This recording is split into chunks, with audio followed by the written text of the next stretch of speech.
Maître Arma Koulouta, bonjour. Bonjour, monsieur le journaliste. Vous êtes l'un des avocats du candidat gouverneur Aimé Pascal Mongolo-Konda. Nous sortons d'une audience aujourd'hui au Conseil d'État. Qu'est-ce qu'on peut retenir de cette audience à laquelle vous avez pris part? Merci beaucoup, monsieur le journaliste. Effectivement, par sa requête enrôlée sous le REA 435, M.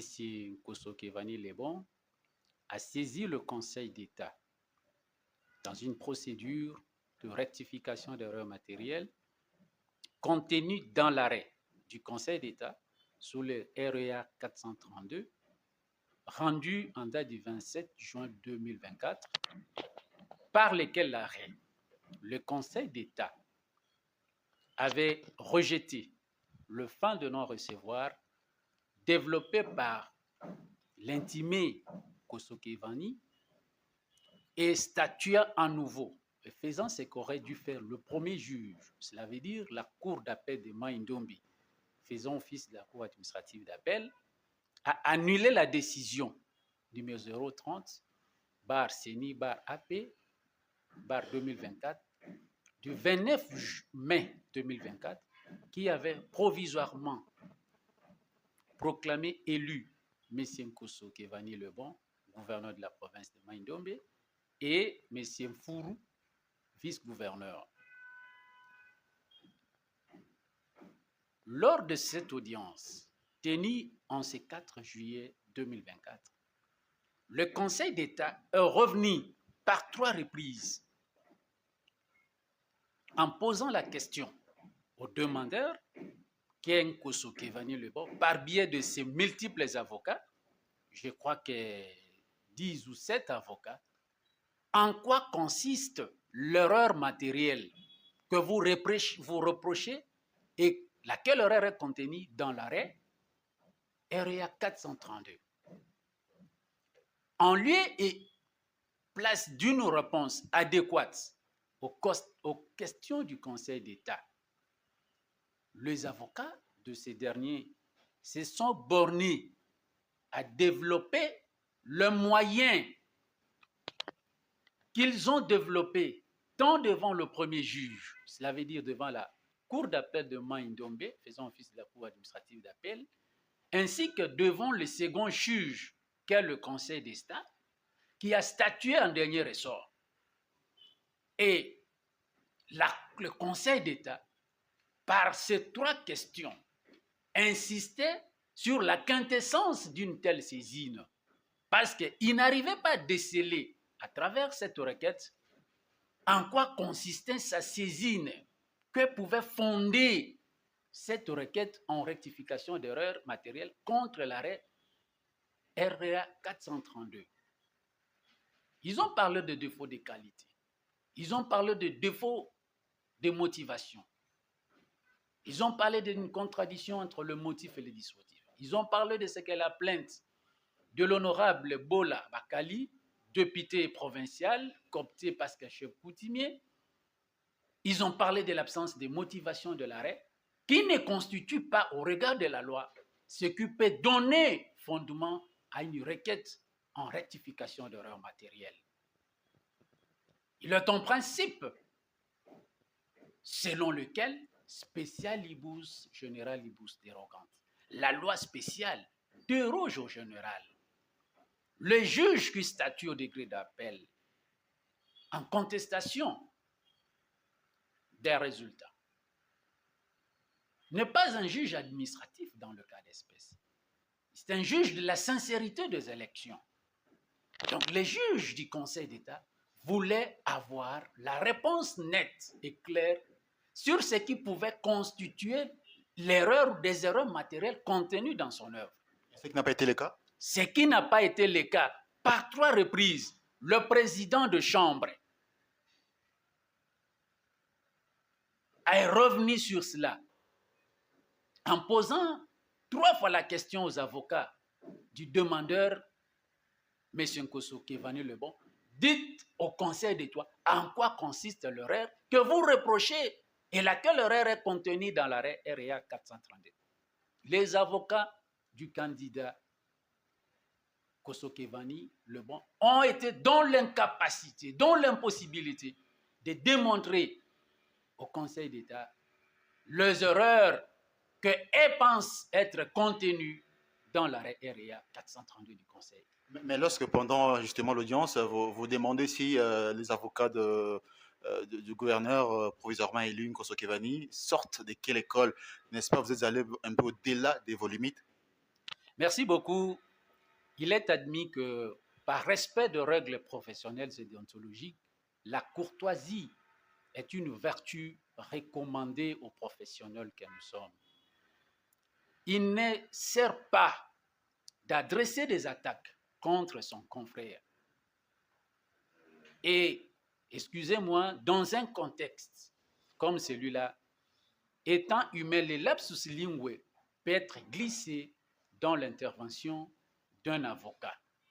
Et pour cela, nous pensons que c'est quelque chose qui peut être corrigé ou retiré parce que la courtoisie est de mise dans les relations entre avocats. Mais revenons par rapport à l'avis du ministère public qui demande à ce que la requête soit jugée recevable, mais non fondée. Qu'est-ce qu'on peut retenir par rapport à ça? Merci beaucoup. Le ministère public est revenu sur cette question de la recevabilité, mais du non-fondement de la requête. En quoi le ministère public s'est fondé pour donner un tel avis? C'est par rapport au contrat judiciaire que la requête qui a saisi le Conseil d'État sous le REA 435.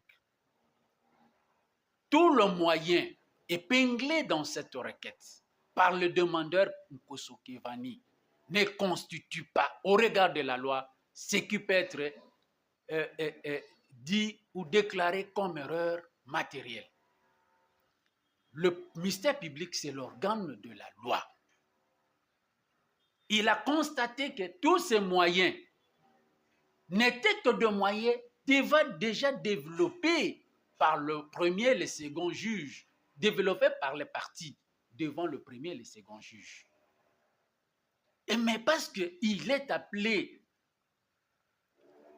à donner son avis par rapport à la loi, il a considéré que rien ne rentrait dans la prévision légale de ce qu'on peut qualifier d'erreur matérielle contenue dans une œuvre et pour laquelle la partie se sentant lésée vient en solliciter la rectification. C'est ainsi qu'il a demandé au Conseil d'État de dire tous ces moyens irrécevables et de conclure au non-fondement de l'action parce que ceci ne pouvait nullement porter la conviction du Conseil d'État pour pouvoir dire qu'il y a eu réellement erreur matérielle et pouvoir faire droit à la demande de M. Nkoso Kevani. Alors dans ce cas, le Conseil d'État va se prononcer quand par rapport au jugement final? Le Conseil d'État a dit qu'il se prononce dans le délai de la loi. Et nous faisons confiance au Conseil d'État, cette haute juridiction administrative de notre pays. Pourquoi nous faisons confiance?